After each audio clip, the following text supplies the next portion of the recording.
তুমি যাহা করে গেলে কেউ জানে না,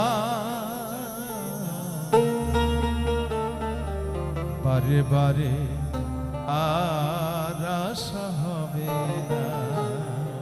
present time is only the time. এই বর্তমান সময়কে গুরুত্ব দেওয়াই হলো প্রত্যেকটি মানুষের কাজ। এমন মানব জনম আর হবে না, বারে বারে আর আশা হবে না। তুমি ভেবেছো কি